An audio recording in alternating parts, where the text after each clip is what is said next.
Stress is an unavoidable part of life.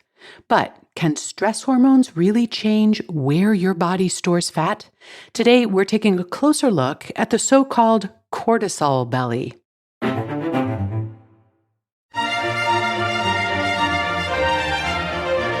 Welcome to the Nutrition Diva podcast, a show where we take a closer look at nutrition news, research, fads, and trends so that you can make more informed decisions about what you eat and buy.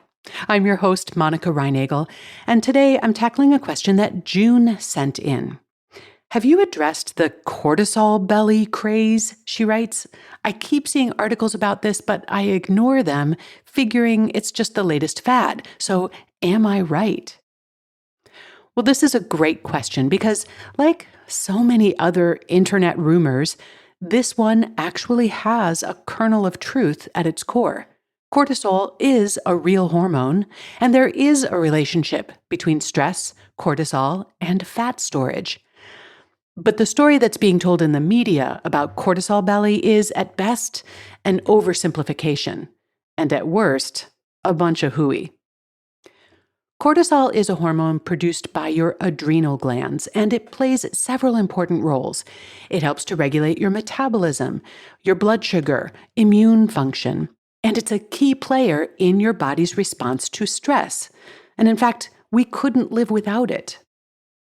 When we experience a stressful stimulus, anything from a car suddenly pulling into our lane to a plunge into a cold lake, to just a terse email from the boss, our adrenal glands respond by releasing adrenaline and cortisol. Adrenaline drives that immediate fight or flight reaction. It increases our heart rate, sharpens our focus, gets us ready to leap into action. Cortisol's role is to reallocate metabolic resources in order to keep a steady supply of energy available to our brain and our muscles if the stress continues. And all of that is normal and adaptive. The concern is when stress becomes a chronic experience and cortisol levels stay elevated over long periods of time. This can result in sustained high blood sugar levels, and that in turn triggers the release of more insulin, and chronically high insulin levels can result in more fat storage, particularly around the abdomen. And that, in a nutshell, is how they get to cortisol belly. You know, a lot of the research that first linked cortisol to abdominal fat was done in people with Cushing's syndrome. This is a rare condition where the body produces abnormally high levels of cortisol. These patients do tend to accumulate fat around the midsection, and lowering their cortisol levels through medical treatment can reduce that fat. But look, what happens in Cushing's patients does not necessarily translate to people without that condition. For most of us, cortisol fluctuates during the day in a fairly normal rhythm.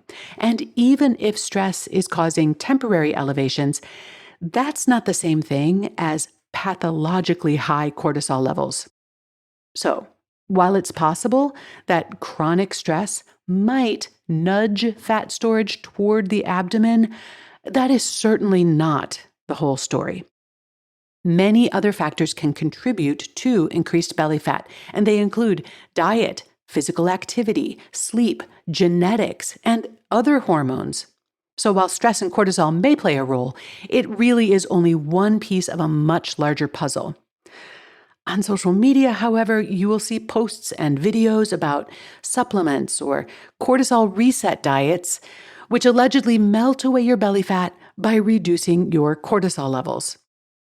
Now, many of the products and the protocols that are being promoted online don't really have any solid evidence to support them.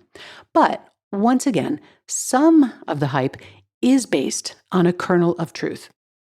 Certain supplements, including ashwagandha and phosphatidylserine, have been shown to reduce the amount of cortisol that is produced in response to lab-induced stress conditions.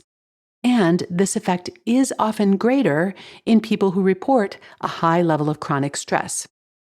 Now, of the two of these, ashwagandha is perhaps the best studied. And Interesting side note, ashwagandha belongs to the Solanaceae, or the nightshade family of plants that I talked about just a couple of weeks ago. But the real question here is whether these supplements are going to have any long-term effects on your adrenal function, or more to the point, on abdominal fat. And here you're not going to find much evidence beyond testimonials or other anecdotal reports. And finally, the marketing of direct-to-consumer cortisol tests, these might involve saliva or urine or hair, adds a whole other layer of confusion here. These tests may detect cortisol levels, but the collection methods and the reference ranges haven't been standardized or validated, and they are not recognized by medical authorities as a legitimate diagnostic tool. So my fear is that a lot of people may be spending money on tests that are really more about the marketing than about the medicine, and then they may end up worrying about a problem that isn't real. So far, I've thrown a lot of cold water on popular notions about stress, cortisol, and belly fat. But I'm certainly not denying that stress is a thing. And for that matter, I know that belly fat is a real concern as well, and not only from a vanity perspective.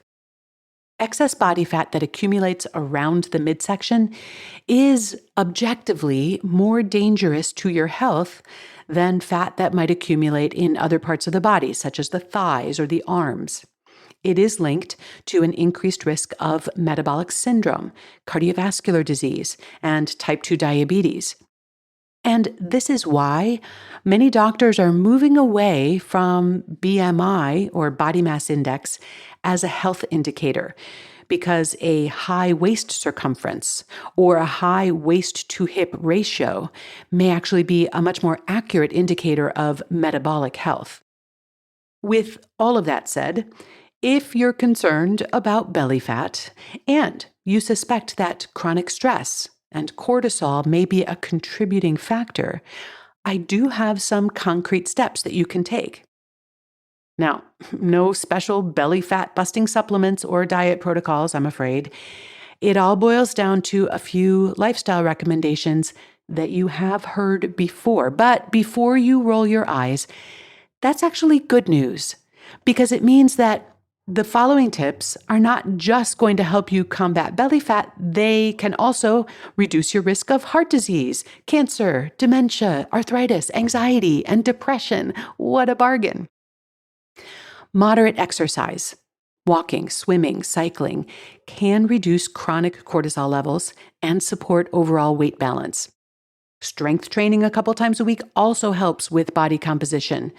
Go ahead and challenge yourself, but be sure to also schedule in some rest days, because overtraining can actually push cortisol temporarily higher. Eating a diet featuring plenty of fruits, vegetables, lean proteins, and healthy fats actually goes a long way toward regulating and balancing your body's stress response. And magnesium-rich foods like leafy greens and nuts can be particularly helpful in this regard.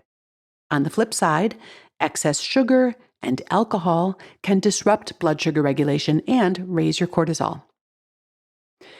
Things like mindfulness meditation, deep breathing, yoga, or even just taking regular breaks to connect with others or with nature can help your body recover more fully from the inevitable daily stressors and bring elevated cortisol levels back down. And cortisol does follow a daily rhythm. It peaks in the morning and then tapers off at night. And when you skimp on sleep, it can throw that rhythm off, keeping cortisol levels elevated when they should be winding down. Honestly, making sleep quality one of your priorities is one of the most effective ways to normalize cortisol levels. It's really far more effective than any supplement or diet. Now, none of these approaches magically melt away belly fat, but together they can help modulate cortisol, improve your resilience to stress, improve your quality of life, and support a healthy body composition over the long term. So to come back to June's original question, is there any scientific basis for all this buzz about cortisol belly? Yes, there is a kernel of truth here. Chronic stress and elevated cortisol can play a role in fat storage, particularly in the abdominal area. But the way it is often portrayed in headlines and on social media is oversimplified, exaggerated, and it's often used to sell you stuff you don't need. The real solutions are not going to be found in cortisol cocktails or detox diets. They're found in the same fundamentals that we always seem to come back to: managing stress, staying active, getting enough sleep, and eating a balanced diet. Thank you for your question, June. And if you have got one that you'd like me to tackle, you can email me at nutrition@quickanddirtytips.com. And be sure to check the show notes for links to a couple of related episodes on belly fat and midlife metabolism. Nutrition Diva is a Quick and Dirty Tips podcast. Holly Hutchings is our director of podcasts. Steve Riekeberg is our audio engineer. Morgan Christensen heads up podcast operations and advertising. Rebecca Sebastian is our manager of marketing and publicity. And Nat Hoops is our marketing and operations assistant. That's it for this week. Thanks for listening. And remember to eat something good for me.